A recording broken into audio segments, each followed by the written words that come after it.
Hello and welcome to code Pandit. इस video में हम ये डिस्कस करेंगे कि लार्जेस्ट प्राइम फैक्टर कैसे फाइंड आउट करते हैं। ठीक है, तो हमें इस क्वेश्चन में एक प्रॉब्लम स्टेटमेंट में हमें एक एन गिवन है और उसका हमें largest prime factor find out करना है। तो जब ये एन गिवन है तो हमें क्या करना है, किसी का भी जो फैक्टर क्या होता है कि उसको मल्टीप्लाई करने पे, उनसे मल्टीप्लाई करने पे हमें ये नंबर वापस से मिल जाता है। ठीक है, और प्राइम फैक्टर्स क्या होता है कि ये जो फैक्टर्स होंगे वो एक प्राइम नंबर्स होंगे। ठीक है, ये बाउंडेशन लग जाता है और अब हमें इनमें से largest prime factor find out करना है। ठीक है, लेट से हमारे पास नंबर 15 है। ठीक है, तो इसको हम इस तरह से रिप्रेजेंट कर सकते हैं। उसी तरह से अगर 20 होता तो हम इसे इस तरह से रिप्रेजेंट कर सकते थे। ठीक है, इसी तरह से और जो भी नंबर होता था, इसमें हम एक पैटर्न देख सकते हैं कि जिस तरह से हम नेक्स्ट प्राइम नंबर को इंट्रोड्यूस करते जा रहे हैं, वैसे वैसे वो प्राइम नंबर प्रीवियस वाले से बड़ा होते जा रहा है। यानी कि जो लास्ट में प्राइम नंबर है वो वाला ग्रेटेस्ट प्राइम नंबर है इस प्राइम फैक्टराइजेशन का। ठीक है, तो इससे हमें क्या पता चल रहा है कि जो लास्ट में प्राइम फैक्टर निकलेगा वो ग्रेटेस्ट होगा, है ना। तो इस चीज़ का हम रूल करके यूज करके हम अपने प्राइम फैक्टराइज का लार्जेस्ट फाइंड आउट करेंगे। ठीक है, तब इससे पहले हम ये देखते हैं कि हम प्राइम नंबर कैसे निकालते थे इन क्वेश्चंस में। तो एक ईच प्राइम जो फंक्शन लिखते थे हम, उसमें क्या करते थे कि i इक्वल टू 1 या 2 से हम चलते थे। ठीक है, और वो कब तक जाते थे, जब तक, जैसे कि हमें जब फाइंड आउट करना आता था between 1 to n the prime numbers, तो उसमें हम 2 से multi i into i n यानी कि n का स्क्वायर रूट, इस तरह से हम चलते थे इस प्राइम को फाइंड आउट करने के लिए। इसमें से जो भी नंबर्स आते हैं, इसमें जो भी नंबर आएंगे वो क्या होगा कि ईच प्राइम का हम उसमें चेक कर लेते थे। ये बस डिविजिबल बाय 2 नहीं होना चाहिए, बाकी सारे के सारे प्राइम नंबर हो जाएंगे, है ना। तो इसका मतलब ये क्या हो जाता है कि जो भी नंबर्स जो भी प्राइम नंबर 0 से n के बीच में आएगा वो सबसे लार्जेस्ट तब होगा, मतलब लार्जेस्ट वो तब होगा जब वो n के स्क्वायर रूट के बराबर हो या उससे जस्ट छोटा हो, है ना। तो इस कंडीशन को हम यूज करेंगे प्राइम नंबर के तौर पे, क्योंकि हमें प्राइम फैक्टर ही फाइंड आउट करना है, तो हमें प्राइम नंबर निकालना है। अब वो फैक्टर हो, इसका कंडीशन ये है कि वो n को कंप्लीटली डिवाइड कर दे। जो भी फैक्टर होगा इस n का वो उसे कंप्लीटली डिवाइड कर देगा, मैथमेटिक्स तो ये बोलती है। ठीक है, तो अब हमें फैक्टर भी मिल गया, अब हमें लार्जेस्ट फैक्टर चाहिए, है ना। प्राइम नंबर मिल गया, ठीक है, उस प्राइम नंबर से हमने फैक्टर निकाल लिया। अब फैक्टर में हमें सबसे बड़ा फैक्टर चाहिए, तो उसके लिए हम एक वेरिएबल यूज करेंगे मैक्सिमम फैक्टर को स्टोर करने के लिए, और जो हमें लेटेस्ट फैक्टर मिला होगा उसको उसमें हम स्टोर कर लेंगे। ठीक है, वो लेटेस्ट इसलिए क्योंकि जो सेकेंड स्टेप में लेटेस्ट था वो तब तक का लार्जेस्ट है, तो थर्ड स्टेप में लेटेस्ट आ रहा है वो तब तक का, यानी कि जो लास्ट स्टेप में आएगा वो सबसे बड़ा होगा, है ना। तो इसलिए हम इस तरह से स्टोर कर रहे हैं जो लेटेस्ट है ना। अब हम क्या करेंगे कि कभी कभी क्या होता है कि जब, जैसे कि लेट से एक नंबर 16 है, तो इसका जब प्राइम फैक्टराइजेशन करेंगे तो ये आएगा। तो इसमें क्या हो रहा है कि सेम नंबर रिपीट हो रहा है। तब इस रिपीटेशन को अवॉइड करने के लिए हम क्या करेंगे कि उस नंबर को हम डिवाइड करते जाएंगे जो भी अभी तक का हमें प्राइम नंबर फैक्टर मिला है। ठीक है, जब ये हम नंबर को स्टोर कर लेंगे तो उसके बाद उससे डिवाइड कर देंगे ताकि नेक्स्ट आइटरेशन में ये नंबर छोटा हो चुका हो, है ना। तो हमें लास्ट में जो मिलेगा वो हमारा लार्जेस्ट प्राइम फैक्टर होगा। इसको एक एग्जाम्पल से समझते हैं, जैसे कि लेट से 8 है। ठीक, अब जैसे कि 2 से स्टार्ट करेंगे तो i इक्वल टू 2 है, तो 2 क्या है कि एक प्राइम नंबर है।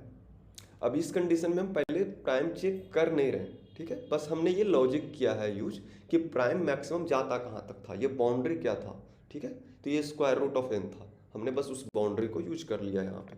तो ये बाउंड्री यूज कर लिया तो सबसे पहला 2 है, ठीक है। अब 2 है तो अब इसको क्या करेंगे, 8 से डिवाइड करके चेक करेंगे। तो 8 को कम्प्लीटली 2 डिवाइड तो कर दे रहा है, तो हमें 2 आ गया, ठीक है। तो MAF का वैल्यू 2 हमने कर दिया। अब क्या कर रहे हैं, इस नेक्स्ट स्टेप में n को हम डिवाइड बाय 2 कर दे रहे हैं, तो n का वैल्यू अब हो गया 4, ठीक है। तो अब I इक्वल टू, अभी इंक्रीमेंट नहीं करेंगे, है ना, ये तब तक हमें व्हाइल लूप में ये है ना, तो हम ये तब तक करते रहेंगे कि जब तक ये डिवीजन टूटे ना। तो फिर से हम इसको वापस से फिर से MF को चेक, मैंने इस 4 को चेक करेंगे कि ये 2 से डिविजिबल है या नहीं। तो ये 4 को फिर से चेक किया जब हमने, तो ये भी डिविजिबल है। तो हम फिर से वापस से MAF में 2 को पुट कर दिए और n का वैल्यू अब 2 हो चुका है, क्योंकि अब हम डिवाइड भी तो कर रहे हैं ना लास्ट में, ठीक है। अब नेक्स्ट अब हम क्या कर रहे हैं, फिर से हम इसको चेक कर रहे हैं, तो 2 डिवाइडेड बाई 2 ऑफकोर्स होगा ही। तब नेक्स्ट क्या हुआ कि ये फिर से MAF का वैल्यू 2 सेट हो गया। अब हमारे पास जब हम इसको 2 से डिवाइड कर देंगे इसके अनुसार, तो n का वैल्यू 1 हो चुका है ना। तो जब n का वैल्यू 1 हो चुका है, तो यानी कि अब ये 2 से डिविजिबल नहीं है, ठीक है। तो जब ये 2 से डिविजिबल है ही नहीं, तब हम नेक्स्ट वैल्यू पे जाएंगे, 3 पे, है ना। और देखो अब हम 3 पे जाएंगे या नहीं जाएंगे वो डिपेंड करता है इस वाले कंडीशन पे कि जो 8 का स्क्वायर रूट है वो 3 से बड़ा है या नहीं, या 3 के बराबर है या नहीं, इस वाले कंडीशन पे, ठीक है। अगर है तो होगा, अगर नहीं है तो नहीं होगा। तो इस केस में ये जो जैसे कि 9 का प्राइम फैक्टर होता है वो क्या, इसका स्क्वायर रूट होता है वो 3 होता है, और 8 9 से छोटा है, तो ये 3 में मतलब कि इसका जो स्क्वायर रूट आएगा वो 3 से भी छोटा होगा, यानी कि हम नेक्स्ट 3 को यूज नहीं कर सकते यहाँ पे, ठीक है। क्योंकि 3 इंटू 3 इस कंडीशन के लिए, क्योंकि यहाँ पे विद कंडीशन चेक करना होता है ना, 3 इंटू 3 वो 9 हो जाएगा, और जो n का वैल्यू है वो मेरा 8 ही है, तो वो थर्ड के लिए नहीं जाएगा, MF का वैल्यू 2 ही रह जाएगा, और नेक्स्ट नंबर से हम इसको डिवाइड करके चेक नहीं करेंगे, ठीक है। अब हम लास्ट में चेक करेंगे कि जो n का वैल्यू है, इस केस में जो n का वैल्यू है वो 1 है या नहीं। अगर 1 है तो ये जो MF का वैल्यू आया वो हमारा मैक्सिमम प्राइम फैक्टर हो गया, ठीक है। और अगर 1 नहीं है, यानी कि 1 से ज़्यादा होगा, अगर 1 नहीं है तो हमारा जो प्राइम फैक्टर होगा वो n होगा। अब वो देखते हैं कैसे। लेट से हमारा जो n है, गिवन n वो 5 है, ठीक है। अब देखो इसको जब हम इस कंडीशन के अनुसार यूज करेंगे, तो पहला I मेरा 2 है, नहीं डिविजिबल होगा, है ना। फिर 3 के लिए मतलब कि 2 होगा, फिर 3 के लिए तो यूज ही नहीं हो पाएगा। तो MF जो हमारा है वो तो हम उसको इनिशियलाइज करेंगे 100% शुरू में 0 से ही, तो वो उसका वैल्यू हम कुछ सेट ही नहीं कर पाए, है ना। तब हम जस्ट चेक करेंगे कि जो n का वैल्यू है, क्योंकि फॉर लूप भी तो चलेगा, इसका स्क्वायर रूट टाइम्स यानी कि 2 पॉइंट समथिंग ही आएगा। तो 2 से जब हम एक बार कर लिए तो नेक्स्ट 3 हो जाता है, तो 3 से तो यूज ही नहीं कर पाए, तो इसका कुछ डिवीजन हुआ ही नहीं, ये एज इट इज 5 रह गया, है ना। तब हम बस चेक करेंगे कि n इज ग्रेटर देन 1 और नॉट, हाँ है, तो MF का वैल्यू हम बस 5 को सेट कर देंगे और इसी को रिटर्न कर देंगे। तो इसमें क्या हुआ कि जो प्राइम नंबर्स किसी से भी डिविजिबल नहीं थे उसका भी प्राइम फैक्टर आ गया, और जो नंबर जिसके प्राइम फैक्टर्स थे उसमें से उसका लार्जेस्ट आ गया, है ना। तो अब इसको हम कोड करके समझते हैं कि कैसे कोडिंग होगा इसका, ठीक है। तो हम सबसे पहले क्या करेंगे कि हमें देखना है इसका रिटर्न टाइप क्या है ना, उसी, और जो हम प्राइम फैक्टर को स्टोर करके रिटर्न कर रहे हैं वो उसी टाइप में रखेंगे। लॉन्ग इंट है तो हम अपना लॉन्ग इंट में ही अपना प्राइम फैक्टर को स्टोर करेंगे, ठीक है। अब चूंकि ये लॉन्ग इंट है तो इसका जो स्क्वायर रूट आएगा वो भी लॉन्ग इंट में ही कहीं होगा, मतलब कि रेंज उसी में लेते हैं ताकि कोई दिक्कत ना हो। तो आई को भी हम उसी से कर लिए, ठीक है। लेट से इसको तो यहाँ पे इनिशियलाइज भी नहीं करेंगे तब भी चलेगा, ठीक है। अब हम क्या करते हैं, फॉर लूप में जाएंगे, क्योंकि प्राइम नंबर वाला जो कॉन्सेप्ट था उसमें हम फॉर लूप में जाते थे ना, तब तक के लिए जब तक कि आई इंटू आई एन वाला जो कंडीशन था, तो यहाँ पे एन को 2 से रन करेंगे क्योंकि एन से तो सभी डिविजिबल है, इनसे चेक करने का कोई ज़रूरत ही नहीं है। 2 से हम करेंगे डिवीजन स्टार्ट, और उसके बाद एन को करें उसका स्क्वायर रूट चेक करेंगे। तो क्या होना चाहिए, या तो यहाँ पे जो हम कंडीशन लिखे थे उसमें हम क्या कर रहे थे, या तो कि वो n के बराबर हो जाए या n से जस्ट छोटा हो, वही उसका होगा, है ना। तो यहाँ पे n को पास कर दिए, अब उसमें i को इंक्रीमेंट कर रहे हैं, है ना। अब उसके बाद हम चेक कर रहे थे वाइल लूप में। वाइल लूप का कंडीशन क्या था कि वो प्राइम नंबर उसको डिवाइड करना चाहिए। प्राइम नंबर नहीं है एक्चुअली, यहाँ पे बस वो प्राइम नंबर का रेंज है, उसके बीच का कोई भी नंबर है, ठीक है।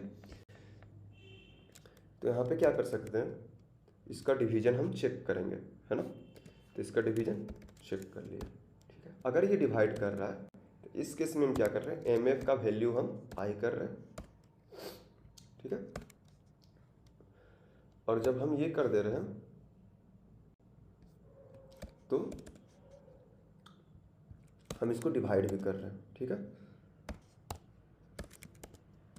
डिवाइडेड बाय आई, ठीक है। और ये तब तक चलेगा जब तक कि वो उसका डिवीजन रुक ना जाए। तो जब इतना हो गया तो हमारा एम एफ का कुछ वैल्यू आ जाएगा और उसको हमें क्या करना है, रिटर्न एन।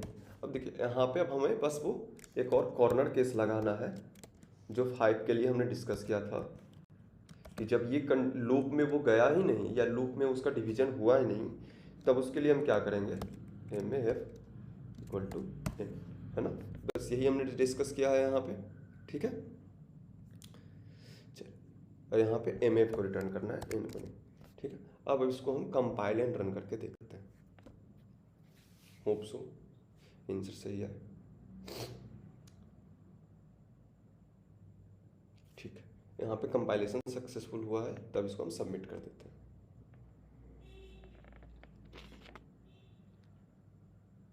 ठीक है। सारे टेस्ट केस पास हो गए।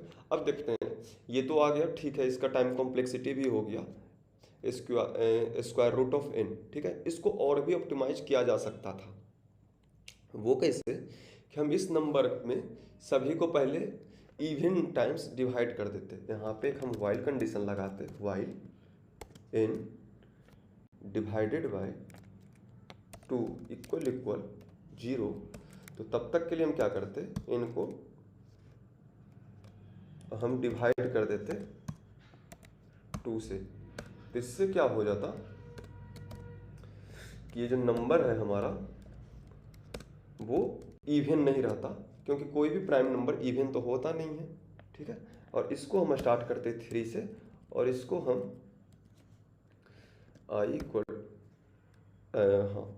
Equal to plus equal to नहीं प्लस 2, यस +2 कर देते हैं यहाँ पे। तो ये होता कि ऑड टाइम्स चलता, ठीक है। तो इससे होता थोड़ा सा और इम्प्रूव हो जाता। और इसको इम्प्रूव करने के लिए क्या करते, इस आई पर हम एक ईच प्राइम लगा देते हैं। यहाँ पे हम एक ईच प्राइम लगा देंगे तो पहले प्राइम नंबर चेक हो जाएगा, मतलब जो प्राइम्स होंगे सिर्फ उससे डिवाइड करें, तो ये और ऑप्टिमाइज होते जाएगा, ठीक है। तो ये सारे कांस्टेंट टाइम का रिडक्शन है, तो इसका कोई ज़रूरत है नहीं वैसे कि इसी से किया जाए, ठीक है। इसका कोई इस्तेमाल करने का कोई खास लॉजिक बनता नहीं है, क्योंकि बस ये कांस्टेंट टाइम से उसमें से डिडक्ट करते। जब ये एन स्क्वायर से एन करते हैं तब मैटर करता है, एन से n square root of n कर दिया तब मैटर करेगा, जब लॉग एन कर दे तब मैटर करेगा। ये कुछ कांस्टेंट टाइम को रिड्यूस करने से कोई ज़्यादा फर्क पड़ता नहीं है, ठीक है। लेकिन कर सकते हैं अगर करना चाहे तो, ठीक है। चलो, thank you very much, keep watching and keep learning.